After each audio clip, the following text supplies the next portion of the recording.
Hello everyone. तो कैसे हो आप सब। आज के इस वीडियो में मैं सॉरी, ऊपर में यहाँ पे थोड़ा गलती लिखा हुआ है। 22 और 23 फरवरी का जो लाइव टेस्ट है उसका मैं वीडियो सॉल्यूशन देने वाला हूँ, स्पेशली मैथमेटिक्स का। और आप लोग वीडियो पे बने रहें और बिना वक्त गवाए हुए मैं स्टार्ट करता हूँ, ठीक है। तो सबसे पहला क्वेश्चन मैंने ये लिया है। अ, मुझे पता है आप लोग मेनली बहुत सारे बंदे इस क्वेश्चन के लिए आए होंगे और ये क्वेश्चन बहुत लोगों से नहीं बना होगा, तो मैं इसे बताऊंगा आगे। बाकी सब क्वेश्चन में भी काफी सारे ट्रिक हैं, तो पहले आप उसे सीखें। देखो, पहला क्वेश्चन ये है हमारा, ठीक है। इस क्वेश्चन को थोड़ा ध्यान से हम लोग बनाते हैं, ठीक है। इसमें कहा गया in the given figure O is centre and O N perpendicular bisect M P. O N जो है वो परपेंडिकुलरली बाइसेक्ट कर रहा है किस चीज को, एम एन को। इसका मतलब ये जो साइड है इस साइड की क्या है, इक्वल है, ठीक है। और ओ एम बराबर एम एन। देखो ओ एम का है हमारा ये है, एम एन का है हमारा ये है, और बराबर ओ एन मतलब ये रेडियस, ये तीनों कितना है, 8 सेंटीमीटर है, ठीक है। अच्छा देखो, ये भी 8 है, ये भी 8 है और ये भी 8 है। तो ट्रायंगल ओ एम एन को हम लोग क्या बोल सकते हैं, इक्विलेटरल ट्रायंगल है ना। अब कोई भी ट्रायंगल इक्विलेटरल होता है, इट मीन उसका तीनों एंगल 60-60 होगा। तो ये हमारा कितना हो गया, 60। ये एंगल हमें पहले से 90 दिया हुआ है, कोई दिक्कत नहीं। तो पूछा find the length of MP. MP का लेंथ पूछा है, ये एमपी, ये पी हो गया, ये एम हो गया। अच्छा, एमपी फाइंड करने के लिए अगर हम लोग यहाँ पे इस पॉइंट को कुछ और लेट से एम एन ओ पी मान लेते हैं, ठीक है। अच्छा, एम तो पूछा गया ना, पी क्यू मान लेते हैं। अगर मैं एम क्यू फाइंड कर लूँ, उसमें 2 से अगर मल्टीप्लाई कर दूँ तो ये हमारा क्या आ जाएगा, एम पी आ जाएगा। यहाँ तक हमें समझ में आ रहा है। और ये एंगल 60 है। अच्छा, इस एंगल 60 के लिए ये हमारा कितना यूनिट होगा भाई, ये होगा हमारा √3 यूनिट, ठीक है। ये होता है 1 यूनिट और ये होता है 2 यूनिट। तो 2 यूनिट का वैल्यू कितना दिया हुआ है, 2 यूनिट का वैल्यू 8 है। 1 यूनिट का वैल्यू हो जाएगा 4। तो √3 यूनिट का वैल्यू क्या हो जाएगा, 4√3। कोई दिक्कत, इट मीन्स एम क्यू का जो वैल्यू है वो 4√3 है। और एम पी निकालने के लिए इसमें 2 से मल्टीप्लाई करना पड़ेगा, मतलब 8√3 हमारा क्या होगा, आंसर होगा। अब अगर आप ऑप्शन में देखोगे ना, 8√3 कहीं दिख नहीं रहा है। तो 8√3 दिख नहीं रहा है, लेकिन है 8√3। अब 8√3 में ऊपर नीचे अगर मैं √3 से मल्टीप्लाई कर दूं तो ये हमारा ऊपर कितना हो गया, 24, और नीचे हो गया √3। कई बार क्वेश्चन को कंफ्यूज करने के लिए ऐसा करते हैं, ठीक है। नेक्स्ट क्वेश्चन पे मैं मूव करता हूँ, ठीक है। ये हमारा नेक्स्ट क्वेश्चन। इस क्वेश्चन को बनाने के 2 तरीके हैं, ठीक है। मैं दोनों तरीके बताऊंगा यहाँ पे। पहले तरीके पे जाते हैं हम लोग। अच्छा, ये हमारा एक क्यूबिक इक्वेशन है, क्यूबिक पोलिनोमियल है। क्यूबिक पोलिनोमियल के 3 रूट्स हो सकते हैं या 3 जीरोस हो सकते हैं। रूट्स और जीरोस में मैं फर्क बता देता हूँ। जीरोस होता है जब हम लोग पोलिनोमियल की बात करते हैं, और रूट हम लोग कब बोलते हैं, जब ये इक्वेशन की बात करते हैं, ठीक है। तो ये एक पोलिनोमियल है, इसका मतलब हम लोग जीरोस बोलेंगे। अब एक क्यूबिक पोलिनोमियल का 3 जीरोस होते हैं, मान लेते हैं अल्फा, बीटा और गामा। तो तीनों जीरोस के 3 फॉर्मूला भी होते हैं। Alpha plus beta plus gamma जो होता है वो -b/a होता है। अल्फा बीटा, बीटा गामा और गामा अल्फा, इसका वैल्यू होता है c/a। और अल्फा बीटा गामा होता है -d/a। A B C D क्या है, एक्स क्यू का कोफिशिएंट हमारा होता है a, एक्स स्क्वायर का कोफिशिएंट हो जाएगा b, ये है हमारा c, और जो कांस्टेंट टर्म होता है वो होता है हमारा d। क्लियर है यहाँ तक। ये तो हमारा बेसिक था जिसको पता होना चाहिए, नहीं पता था आप यहाँ से समझ सकते हो। तो हम इन्हीं फॉर्मूला का यूज करके, जो हमारा पहला मेथड है उससे हम लोग इसको सॉल्व करेंगे। ये थोड़ा आसान है, फिर दूसरा मेथड मैं बताऊंगा। तो सबसे पहले मैं alpha plus beta plus gamma अगर मैं देखता हूँ यहाँ से, तो अल्फा, देखो अल्फा तो हमें मालूम है यहाँ से, तो एक्स बराबर हमारा क्या हो जाएगा 2। यहाँ से हम बीटा निकाल सकते हैं, एक्स बराबर क्या हो जाएगा -1। तो alpha plus beta plus gamma जो हमें नहीं मालूम है, ये हमारा -b/, है। तो यहाँ से अगर -b/, निकालते हैं तो ये -4/3 हो जाएगा। तो गामा इसका टू क्या हो गया, -4/3। और देखो इधर जोड़ोगे तो 1 आएगा, उधर जाके -1 हो गया, तो ये हो गया -7/3। यहाँ तक क्लियर है। मतलब तीसरा रूट भी हमें पता चल गया, -7/3। अब हमें m और n निकालना है, तो एक एक करके हम लोग निकाल लेते हैं m और n। तो पहले m निकालने के लिए, या फिर पहले n निकालते हैं। n निकालने के लिए हम लोग को ये फॉर्मूला लगाना पड़ेगा, अल्फा बीटा गामा। तो अल्फा है 2 इंटू -1 इंटू -7/3, ठीक है, इज इक्वल टू -dy होता है। तो -d क्या है हमारा, d है -n/a।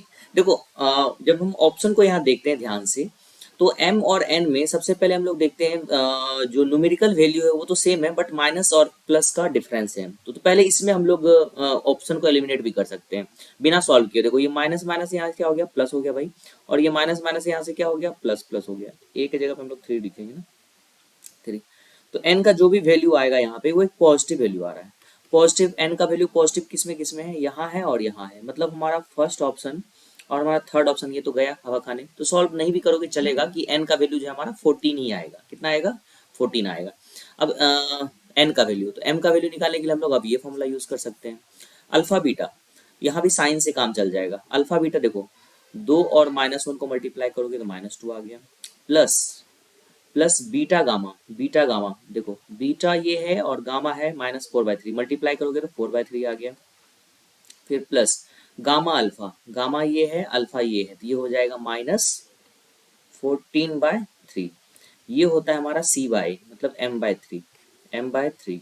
अब जरा ध्यान से देखो, अगर मैं पहले सॉल्व करता हूँ, पूरा सॉल्व नहीं करूंगा, आधा सॉल्व करूंगा। इस दोनों को अगर मैं सॉल्व करता हूँ तो सॉल्व करने पे क्या आ जाएगा, -10/3 आ जाएगा ना। देखो इसको और इसको सॉल्व करो तो -10/3 हो जाएगा, तो -2 -10/3। तो ओवरऑल ये लेफ्ट साइड हमारा निगेटिव वैल्यू आया और m यहाँ पे पॉजिटिव वैल्यू है। इट मीन्स m का जो वैल्यू आएगा ना वो हमारा ओवरऑल निगेटिव वैल्यू आएगा। तो m निगेटिव किस में दिख रहा है, यहाँ दिख रहा है। इसका मतलब ये भी एलिमिनेट हो गया, ये हमारा आ गया।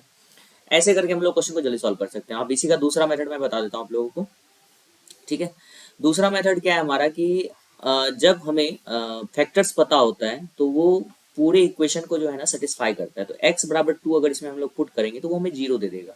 2 रखता हूँ यहाँ पे, 2 का क्यूब कितना होता है, 8 या 24, तो 24 प्लस फिर यहाँ 2 रखो, 4 चौके 16 प्लस 2m माइनस n बराबर 0। तो 2m माइनस n बराबर हमारा क्या आ गया, 16 और 24 होता है 40, तो -40। एक इक्वेशन ये हो गया हमारा। दूसरे इक्वेशन पे चलते हैं, x बराबर -1 यहाँ अगर पुट करते हैं तो -1 का क्यों, -1 -3 आ जाएगा ये। फिर प्लस आ जाएगा 4 माइनस m माइनस n बराबर 0। तो ये हो गया -m माइनस n बराबर -1। तो इसको हम लोग प्लस प्लस और +1 कर देते हैं। ये दूसरा इक्वेशन आ गया। दोनों को सॉल्व करने के लिए दोनों को जोड़ दो एक बार। तो 3m इज इक्वल टू हो गया हमारा, n कट जाएगा। देखो m से m जुड़ा 3n और -n + n कट गया, तो ये हो जाएगा -39। तो m बराबर -13। वैसे ये भी मेथड थोड़ा इजी लग रहा है, इससे आसानी से हमें पता भी चल रहा है क्या है, तुरंत आ गया। कई बार ये क्वेश्चन डिफिकल्ट इसलिए हो जाता है कि यहाँ वैल्यू रखने पे है ना, ये इक्वेशन थोड़ा ज़्यादा बड़ा हो जाता है, सॉल्व करने में दिक्कत होता है। अब m का वैल्यू इसमें रख दो सेकेंड इक्वेशन में। अगर इसमें m का वैल्यू रखते हो तो -13 प्लस n बराबर 1 हो गया, तो n बराबर हमारा 14 आ गया। तो ऐसे भी सॉल्व कर सकते हो, n 14 m -13, तो ऊपर लगा दिया है मैंने -13 और 14, ठीक है। नेक्स्ट क्वेश्चन पे चलता हूँ मैं। A train takes 32 seconds to cross a signal at one end of इतना metre long bridge. If the train takes 63 seconds to cross a bridge, find the length of the train. Length of train को हम लोग x मान लेते हैं, bridge का length ये है। जब कोई ट्रेन किसी पोल को क्रॉस करता है ना, किसी पोल को क्रॉस करता है, तो उस समय फॉर्मूला तो इस क्वेश्चन में सबको पता होगा, s is equal to vt लगता है। s बराबर डिस्टेंस, ये स्पीड और ये टाइम हो गया, ठीक है। ये फॉर्मूला लगाएंगे तो ये डिस्टेंस हमारा जो हो जाएगा उस समय लेंथ ऑफ ट्रेन हो जाएगा। क्या हो जाएगा, लेंथ ऑफ ट्रेन। तो length of train is equal to speed, speed हमें नहीं मालूम है, ट्रेन का स्पीड भी मान लेते हैं, और टाइम कितना लग रहा है, 32 सेकेंड। तो पहला इक्वेशन तो ये हो गया।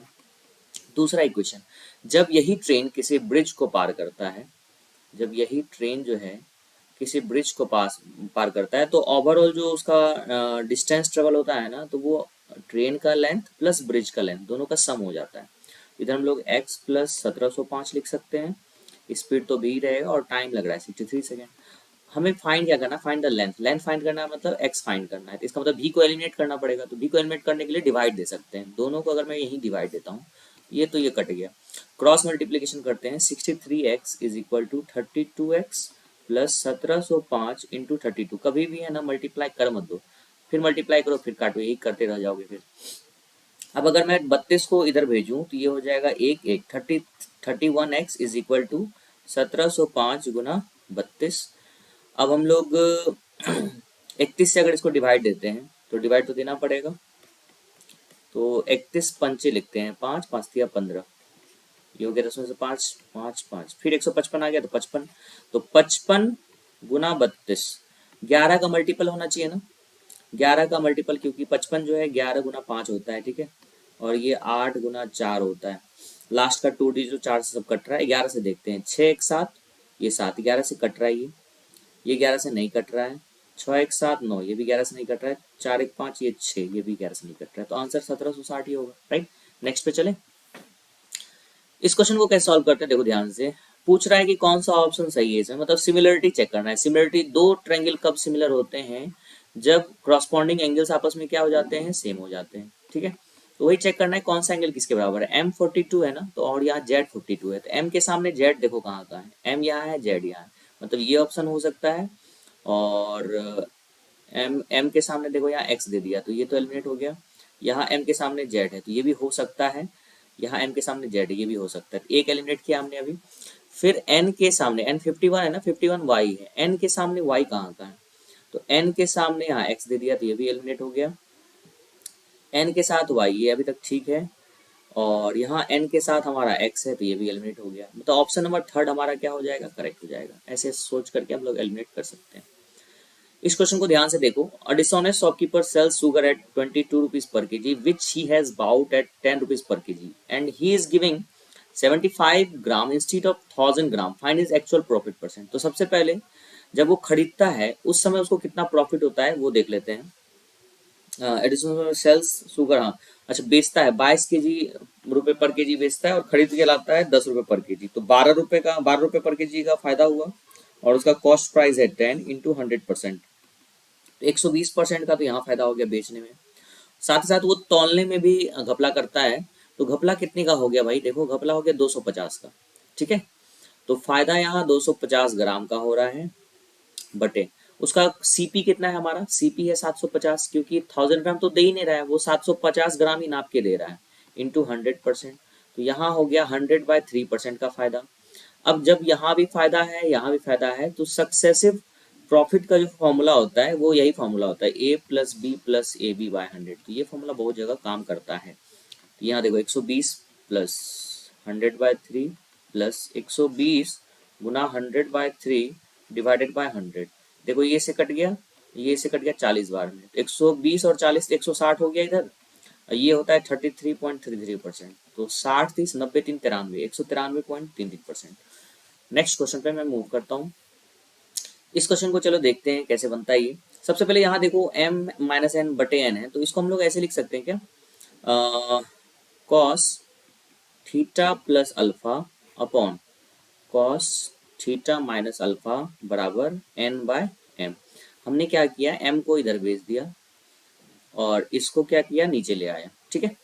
अब यहाँ पे cos a plus B cos a minus B का फॉर्मूला लगा सकते हैं। cos a प्लस बी का फॉर्मूला क्या होता है, cos a into cos B minus sine a into sine B upon, और यहाँ होता है cos theta into cos alpha plus sine theta into sine alpha, right.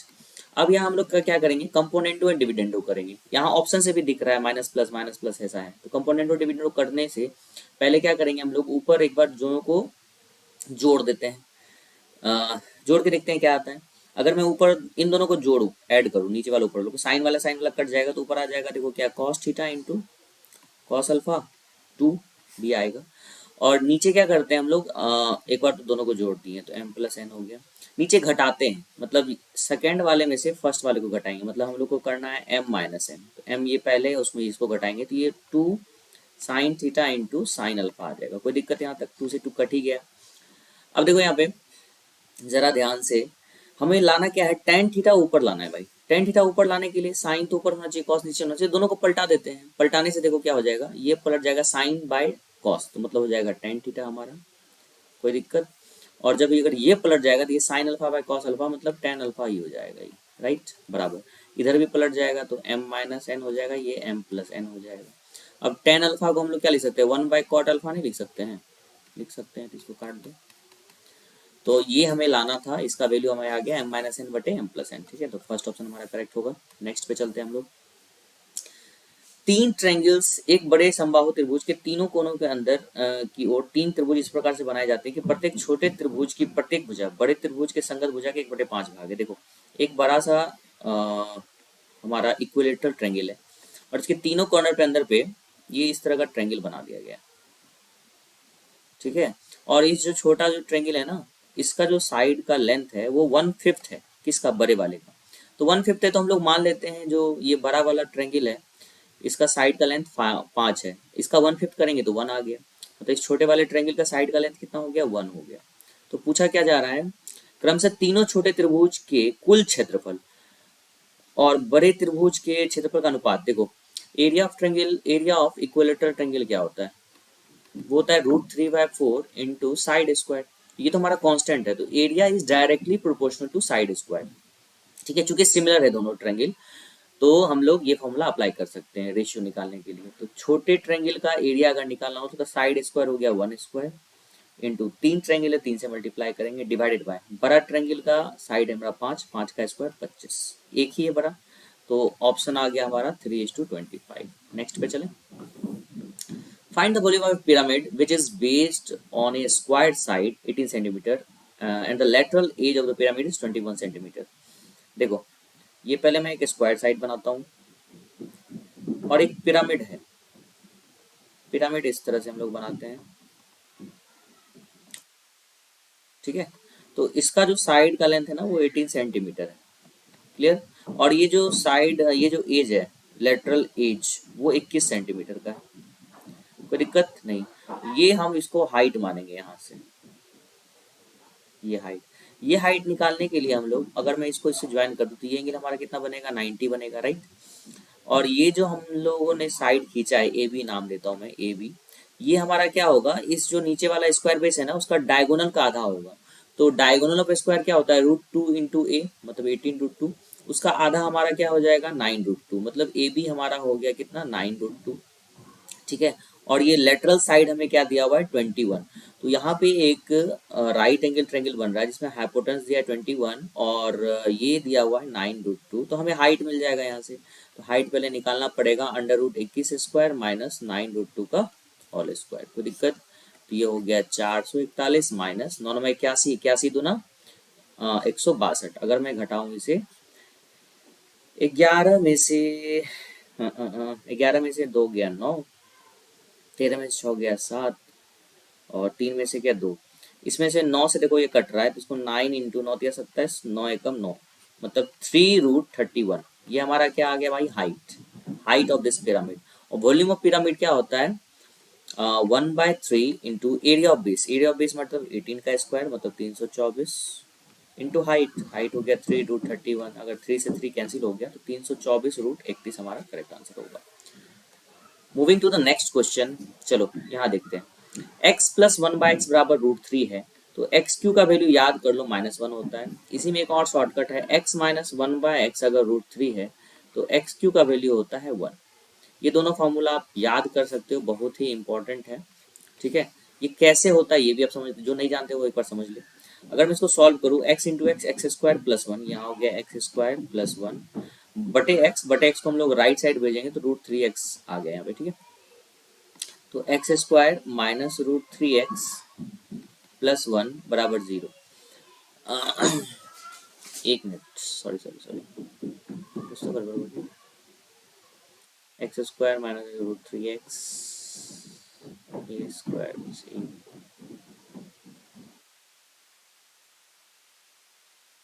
Sorry guys, इसमें नहीं होता, सॉरी, वहाँ पे 1 होना चाहिए, गलत बोल गया मैं, सॉरी इसके लिए। x plus 1/x is equal to 1 होता है ना, तो ऐसा केस में ऐसा होता है। मैं इसको सॉल्व करके देखता हूँ क्या आ रहा है, ठीक है। हाँ, तो सॉल्व कैसे करेंगे, अगर x प्लस 1/x है √3, तो हम लोग क्या करेंगे, x square plus 1/x square पहले फाइंड करेंगे, प्लस 2 इज इक्वल टू 3। तो x square plus 1/x square हमारे पास क्या आ गया, 1 आ गया, कोई दिक्कत नहीं। अब यहाँ से हम लोग क्या करेंगे, x माइनस 1/x का होल स्क्वायर से लिख सकते हैं ना, +2ab plus 2 is equal to 1। तो x माइनस 1/x का whole square is equal to -1।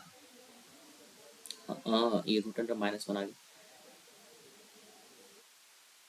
एक minute, x square plus 1/x square is equal to 1, okay. X square a minus B का whole square plus 2ab is equal to 1।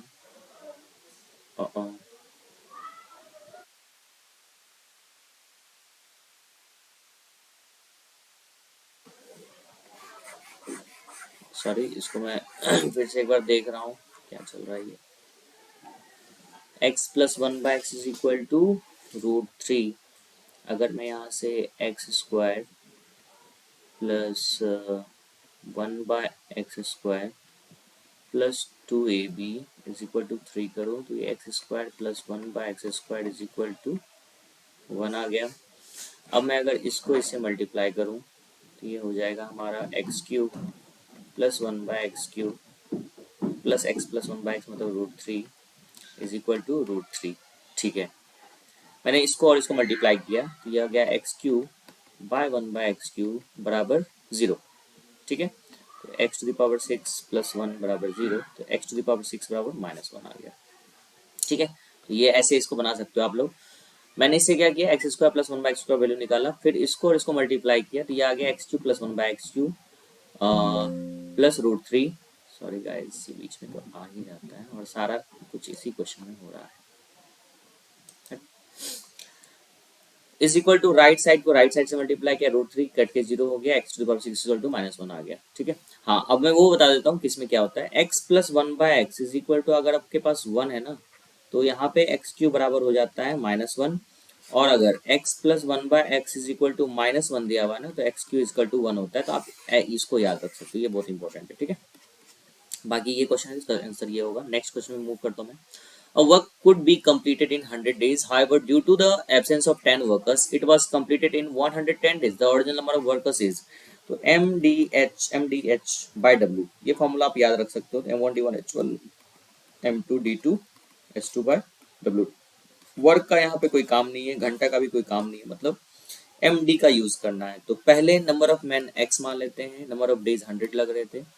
अब वर्करों की संख्या 10 से कम हो गई और टाइम हमारा 110 दिन है। सॉल्व कर लो इसको, 0 0 कट गया, इधर 10x 11x माइनस 110, तो x बराबर 110।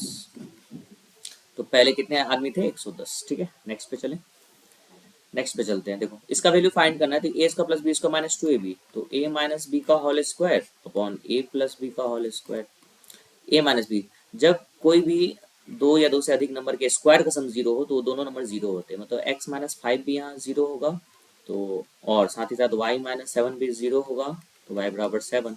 अब इन दोनों को वैल्यू यहाँ पुट कर देते हैं। 5 में से 7 गया 2, 2 का स्क्वायर होता है 4, 5 प्लस 2 मतलब हो गया 7 5 12, 12 का स्क्वायर मतलब 12 गुना 12, 4 तिया 12, 12 तिया 36, 1/36। नेक्स्ट पे चलता हूँ मैं। If the number of T shirt sold at 399 वाला यहाँ है ऑन संडे, देखो ये फ्राइडे और सैटरडे का डाटा दिया हुआ है, संडे मान ले यहाँ। ठीक है, Sunday is 25% more than the number of T shirt sold at इतना ऑन सैटरडे। सैटरडे को 399 रुपए वाला टी शर्ट जो है ना 120 पीस सेल हुआ था, तो संडे को कितना हो जाएगा, 120 का 5/4 मतलब 125%, चूंकि ज्यादा है मतलब 150 पीस बेचे गए थे। Then the revenue generated from selling the T shirt at 399 on Sunday, 150 T shirt बेचे गए और 399 उसकी कीमत थी। तो 150 399 को हम लोग 400 माइनस 1 लिख सकते हैं, गुना करोगे तो 15 चौके 60, 60,000 में से 150 घटा दो, 0 5 9 में से गया 8, 850 नहीं दिख रहा है क्या लास्ट में, देखो यही दिख रहा है ना, फर्स्ट ऑप्शन हमारा करेक्ट होगा। नेक्स्ट पे चलते हैं। Find the area of rhombus with diagonal इतना इतना। रोम्बस का एरिया होता है half into D1 into D2, 2 से इसको काटोगे 42 आ गया, 7 दूना 14, यूनिट डिजिट 4 यही दिख रहा है, तो यही हमारा आंसर होगा। नेक्स्ट पे चलें। द कंपाउंड रेशियो ऑफ इतना इतना इतना इतना इज इतना। कंपाउंड रेशियो क्या होता है कि जो फर्स्ट टर्म होता है पहले रेशियो का उसको फर्स्ट टर्म से मल्टीप्लाई करते हैं, तो 15 गुना 13 बटे 17 गुना 18, दूसरे टर्म को दूसरे टर्म से गुना करेंगे, और ये जो रेशियो होता है यही हमारा कंपाउंड रेशियो होता है। सॉल्व करते हैं, 17 तिया 51, 3 से गया 6, 3 दूना 6, 3 पचे 15, 13 पचे 65 बाय 2 32.5। क्लियर, नेक्स्ट पे चलें। The average of 5 consecutive even number is 16, 1 2 3 4 5। जैसे ही कंसेक्यूटिव इवन नंबर या ऑड नंबर होता है ना तो उसका एवरेज निकालना बहुत आसान होता है। ठीक है, अब देखो 5 है ना, 5 है और कंसेक्यूटिव इवन नंबर है, तो जो एवरेज होता है ना वो मिडिल टर्म हो जाएगा, इसका क्या होगा, मिडिल। अगर यही मतलब 6 रहता या 8 रहता तो बीच वाले दो नंबर का एवरेज निकालते तो वो हमारा उसका ओवरऑल एवरेज होता। अगर ये 16 है और सब कंजिक्यूटिव है तो ये हमारा कितना हो जाएगा, 12 हो जाएगा, ठीक है, और ये हो जाएगा 20। तो पूछ रहा है find the difference between the square with largest and the smallest number. Largest ये है, स्मॉलेस्ट ये है, मतलब 20 स्क्वायर माइनस 12 स्क्वायर पूछ रहा है, तो ए प्लस बी इंटू ए माइनस बी, 8 दूना 16, 6 यहीं दिख रहा है हमें, तो यही हमारा आंसर होगा। नेक्स्ट पे चलें। A shopkeeper purchases 17 kg wheat for itna. He spent some amount on transportation and then sell it to itna. If the percentage of profit made by the shopkeeper is 22%, then what is the amount he spent on transportation? देखो अब मान low cost price x है, उसमें 22% का उसको फायदा हो रहा है, तो कॉस्ट प्राइस का 122% जो होगा वो हमारा क्या है, इसका सेलिंग प्राइस। सेलिंग प्राइस कितना है भाई, 3600। तो हमारा कॉस्ट प्राइस कितना आ गया, 3600 पे 2 जीरो बटे 122। कोई दिक्कत यहाँ तक नहीं। अब जो है ये x हमारा जो है वो क्या है, 2440 तो है ही, उसमें हमारा अलग से ट्रांसपोर्टेशन फी है, राइट। तो यही t निकालना है, तो इस 2440 को हम लोग इधर भेज देते हैं, 2440 इसको डिवाइड करना ही पड़ेगा क्योंकि यहाँ पे हमारे राउंड ऑफ नियरेस्ट में पूछा गया है। तो 122 डिवाइडेड बाय 3600 कर लेते हैं, 122 तिया 360 से ज्यादा हो जाएगा ना, 2 बार में लगाते हैं। 122 गुना 244, 10 में से 4 गया 6, 10 में से 4 गया 6, और यहाँ बचा 5, 5, 5 में से 4 गया 1, और यहाँ पे बच गया 1। अब कितने बार में लगेगा, 12 12 96, 12 9 में 108, 9 बार में लगाया गया, 9 बार में लगाते हैं। 9 दूना 18 के 8, बाकी 1, 9 दूना 18 इसके 9, बाकी 1, 9 9 दूना 18 बाकी 1, 9 का 9 1 10, ठीक है। 10 में से 8 गया 2, 10 में से 8 गया 2, 10 में से 8 गया 2, और यहाँ बचा 5, 15 में से 9 गया 6, 6 6 6 6 6, इधर कट गया 62 आया ना, 2 जीरो और था, 2 जीरो बढ़ा ही देते हैं, 1 जीरो और दे दो यहाँ पे। तो 122 तीन बार 36 36 36 36 ना 72 हो जाता है, मतलब 5 बार में शायद लगेगा। 5 दूना 10 सुना, बाकी 1, 5 दूना 10, 1 11 के 1, बाकी 1 5 का 5 1 6, मतलब 10 आ गया। फिर 1 जीरो आ जाएगा, नहीं लगा 0 पॉइंट, फिर 12 8 96, 8 बार, मतलब 2950 मान लो इसको, उसमें से घटा देते हैं हम लोग कितना, 2440, 0 1 0 1, 9 में से 4 गया 5, 510 के आसपास कौन सा आंसर है, तो 511, ये हमारा करेक्ट आंसर होगा। नेक्स्ट जो सबसे इंपॉर्टेंट क्वेश्चन है, जो बहुतों बच्चे से नहीं बना होगा, उसको मैं पहले समझा देता हूँ कि है क्या, ठीक है। तो ध्यान समझना, पहले मैं इसका बेसिक बताऊंगा, फिर उसके बाद मैं शॉर्टकट में आप कैसे इसको याद रख सकते हो, इस क्वेश्चन को सॉल्व करने का तरीका वो भी मैं बता दूंगा, ठीक है। तो when a number is divided successively by 9, 14 and 16, we get the remainder 6, 9 and 5. Successive divided successively का जो मतलब होता है, मतलब ये है कि आपको जो है ना, जो भी कोसेंट आ रहे हैं फर्स्ट बार डिवाइड करने के बाद, उसमें फिर से हम लोग दूसरे नंबर से डिवाइड करेंगे, फिर जो कोसेंट आ रहा है उसको तीसरे नंबर से डिवाइड करेंगे, ऐसा क्वेश्चन में कहा गया है। तो इसका मतलब ये होता है। तो मान लेते हैं नंबर हमारा क्या है, x है। ये जो x नंबर है ये हमारा, इसको हम लोग लिख सकते हैं 9 प्लस 6। जब हम लोग किसी भी नंबर को 9 से डिवाइड दे रहे हैं, तो कोसेंट हमारा q आ रहा है, रिमाइंडर हमारा 6 आ रहा है, तो x बराबर 9 प्लस 6 लिखेंगे। अब हमें इस q को इस 14 से डिवाइड करना है, तो q बराबर हम लोग क्या लिख सकते हैं, 16 q1 plus plus plus plus next reminder हमारा 9 है, ठीक है। फिर इस q1 को अगर हम लोग डिवाइड देते हैं, q1 को डिवाइड देते हैं 16 से, और यहाँ 14 होगा, सॉरी 14, q1 को 16 से डिवाइड देते हैं, तो हमारा यहाँ आ जाता है q2 प्लस 5। अब इसको एक जगह बनाना है, एक जगह बनाने के लिए क्या कर सकते हैं, देखो इसी को हम लोग आगे लिखते हैं, x बराबर 9, इस q के जगह पे हम लोग पूरा ये लिख सकते हैं ना, 14 q1 प्लस 9, और ये प्लस 6 रहेगा। फिर अगर हम लोग इस q1 के जगह पे ये वाला पुट कर दें, तो ये हो जाएगा, देखो 9 इंटू 14, q1 के जगह पे क्या दे देंगे हम लोग, 16 q2 प्लस 5 प्लस 5 प्लस 5, ठीक है, प्लस 9 यहाँ आ जाएगा, और यहाँ प्लस 6 आ जाएगा। कोई दिक्कत यहाँ तक नहीं। अब इसको पहले सिंप्लीफाई करना पड़ेगा हमें, तो देखते हैं, अंदर से देखते हैं पहले। 14 गुना 16, 16 चौके 64 के 4, बाकी 6, 16 के 16 6 22, 224 q2 प्लस 14 पंचे 70, 70 9 69, राइट। अब इसमें 9 से मल्टीप्लाई होगा, प्लस 6 यहाँ आ जाएगा, तो x बराबर हमारा क्या आ गया, 9×36 के 6 बाकी 3, ठीक है। बाकी तीन नहीं मल्टीप्लाई करते हैं, हो सकता है बाद में सॉल्व करना आसान हो जाए। यहाँ 9 × 224 लिखते हैं, यहाँ Q1 लिख दो, प्लस इसको इसमें मल्टीप्लाई करते हैं, 9×9 = 81 के 1, बाकी 8, 9×7 = 63, 63 8 71, उसमें प्लस 6 ऐड करेंगे तो ये कितना हो गया, 717। कोई दिक्कत यहाँ तक नहीं। अब हमारा ये मेन नंबर है। अब इस नंबर में हम लोग रिस्पेक्टिवली 16, 14 और 9 से डिवाइड करेंगे तो हमारा रिमाइंडर क्या क्या आएगा वो देख लेते हैं। तो इसमें से अगर पहले 16 से डिवाइड करते हैं तो 16 को कॉमन लेने का कोशिश करते हैं। 16 जैसे मैंने यहाँ कॉमन लिया, 16 से देखो ये कटेगा क्या, 16 16 कम 16, 16 × 64, 14, 14×9 = 126, अंदर बच जाएगा 126 Q1 प्लस, फिर इसमें अगर हम लोग देखें 16 से डिवाइड दें तो 16×4 = 64, 64 और 64 7, 77 हो गया ना इधर, फिर 16×4 = 64 ही होगा, 16×4 = 64, 64 6 70 71, मतलब 7 77 हो गया। फिर 16×4 = 64 और बच कितना गया भाई, 70 में से 64 गया, 13 बच जाएगा, राइट। तो जब हम लोग इसी नंबर को 16 से डिवाइड दिए तो रिमाइंडर हमारा आ गया 13, मतलब ए बराबर हो गया हमारा 13, कोई दिक्कत नहीं। अब इसमें से अब जो हमारा फिर से क्वोशंट आया, इसको किससे डिवाइड दे देंगे हम लोग, इसको देंगे डिवाइड 14 से। तो 14 से डिवाइड देने के लिए 14 कॉमन करेंगे इसमें, 14 जैसे कॉमन किया, 14×9 = 126 होता है, देखो इसके इससे हम इसमें हम डिवाइड कर रहे हैं 14 से, ठीक है।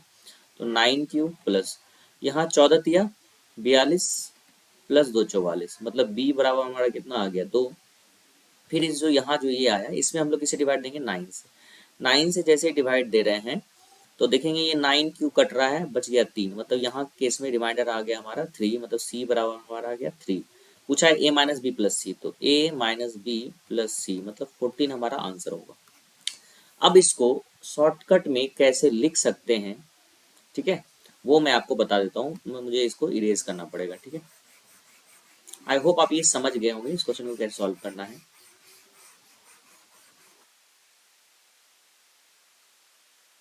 तो देखो शॉर्टकट में कैसे सॉल्व करना है वो मैं बताता हूँ, याद थोड़ा करना पड़ेगा। तो जैसे कि यहाँ पे दिया है कि 9 14 9 14 और 16 से डिवाइड देने पे हमारा रिमाइंडर 6 9 और 5 आ रहा है। तो हम लोग नंबर को x मानेंगे और इसमें सबसे पहले उल्टा उल्टा ही चलेंगे, यहाँ 16 से स्टार्ट कर देंगे। तो हम लोग लिखेंगे इसको 16 क्यू प्लस यहाँ लिख देंगे 5, ब्रैकेट में डालेंगे। अब यहाँ पे लिख देंगे 14 और ये पूरा हमारा क्यू हो गया, प्लस हो गया हमारा 9, फिर इसको भी ब्रैकेट में डालेंगे, फिर हम जाएंगे 9 पे और यहाँ लिख देंगे 6। ये हमारा नंबर आ गया एग्जैक्ट। यहाँ तक आने के बाद इसको सिंप्लीफाई कर लोगे आप तो x बराबर वही आ जाएगा हमारा, ये हो जाएगा 14×16 क्यू प्लस 14 × 5 = 9 69 इंटू 9 प्लस 6, फिर 9 से मल्टीप्लाई करो, 9 × 14 × 16 Q1 प्लस और यहाँ वही आ जाएगा 9 × 79, ठीक है, प्लस 6। फिर यहाँ तक आने के बाद फिर आपको यही उल्टा प्रोसेस यहाँ अपनाना है, कैसे हम लोग कॉमन करते हैं कैसे नहीं करते हैं, आंसर आपको मिल जाएगा। आई होप ये समझ गए होगे आप, ठीक है। नेक्स्ट क्वेश्चन पे मैं मूव करता हूँ। The radius of a circle is 10.5 centimetre, two parallel line touches the circle. देखो एक सर्किल पे दो अगर हम लोग पैरेलल टेंजेंट्स ड्रॉ करते हैं ना, इसका मतलब ये है कि वो डायमीटर का अपोजिट पॉइंट से क्रॉस करेगा, ठीक है, तभी ये केस में दो पैरेलल हो पाएगा, अदरवाइज दो पैरेलल आप ड्रॉ कर ही नहीं पाओगे अगर वो उसके अपोजिट पॉइंट पे नहीं होगा, वो कहीं ना कहीं जाके इंटरसेक्टिंग हो जाएगा, ठीक है। तो इस केस में इन दोनों के बीच का डिस्टेंस पूछा है, तो इन दोनों के बीच का डिस्टेंस हमारा क्या हो जाएगा, हमारा डायमीटर हो जाएगा। 10.5 का दुगुना कितना होता है, 21 होता है, राइट। नेक्स्ट पे चलते हैं। The angle of elevation from a man standing on a point on the ground of the top of a pole is 30 degree. The distance between the man and the foot of the pole is 120 centimeter. What is the length of the pole? ठीक है, तो ये देखो हमारा एक ये हमारा पोल है और एक आदमी यहाँ पे खड़ा है, ठीक है। एंगल ऑफ एलिवेशन कितना है हमारा 30 डिग्री है। ठीक है। और क्या क्या दिया हुआ है, the distance between the man and the foot of the ball is 120 centimetre, ये हमारा 120 सेंटीमीटर है। ये 30 है, इट मीन्स जो हमारा ये होगा ये 1 के रेशियो में होगा, ये हमारा 3 के रेशियो में होगा, ये हमारा 2 के रेशियो में। What is the length of the pole, मतलब 1 यूनिट का वैल्यू फाइंड करना है। तो √3 यूनिट का वैल्यू 120 दिया हुआ है, तो 1 यूनिट का वैल्यू 120 बाय √3 हो जाएगा। √3 को अगर मैं ऊपर नीचे मल्टीप्लाई करता हूँ तो √3 इंटू √3 यहाँ पे 3 हो जाएगा। 3 से ये 40 टाइम्स में डिवाइड होगा, तो ये 40√3 आ गया। तो 1 यूनिट का value 40√3, it means the height of the pole is 40√3। Next question में मूव करते हैं। A person lends certain sum of money at an annual rate of 21% on simple interest, and the interest received in 4 years is 820 less than the sum lent. What is the sum of lent? तो देखो 820 जो दिया हुआ है वो क्या है, difference between principal and simple interest. तो प्रिंसिपल हमारा P हो गया, सिंपल इंटरेस्ट होता है हमारा P into R into T by 100, और ये हमारी गिवन कितना है 820, तो हमें P निकालना है। 21 चौके 84, अगर यहाँ पे हम लोग एलसीएम लेते हैं तो 100 में से 84 गया तो 16 P बाय 100, तो 16 से इसको काट दो, 16 पंचे 80, 16 पंचे 80, 5 से यहाँ स्टार्ट हो रहा है, 2 इधर गया, 16 एकम 16, 5 एक कहाँ दिख रहा है, ये दिख रहा है, तो डी हमारा करेक्ट आंसर होगा। नेक्स्ट क्वेश्चन मूव करते हैं। The price of a cushion is 200 in 211 was 840 and that of 212 is itna. The price of same cushion in 2030 is 30% less than the sum of the price of cushion in 11. Find the price of the cushion. तो 840 और 800 को जोड़ो तो 1640 आएगा। अब 2013 में इसका price कितना हो जाएगा, 30% इससे कम, मतलब 70%, 0 से 0 कट गया, 7 चौके 28, तो 8 यहाँ है, तो ये दोनों हट गया। बाकी दो 16 सत्ते 112, 2 114, मतलब ये हमारा करेक्ट आंसर होगा। आई होप वीडियो आपको पसंद होगा। मैंने कुछ क्वेश्चन नहीं करवाए क्योंकि वो क्वेश्चन काफी आसान थे, और वीडियो अच्छा लगा तो काफी प्लीज शेयर करें। और आजकल मैं बॉलीवुड और हॉलीवुड फिल्में काफी देख रहा हूँ, जिसके कारण मेरी जो एक्सेंट है लास्ट में वो थोड़ी चेंज हो जाती है। आई होप आपको ये अच्छा लग रहा होगा, तो प्लीज लाइक करें, शेयर करें एंड सब्सक्राइब करें। Thank you very much guys for watching this video and all the very best for your upcoming examination. Thank you.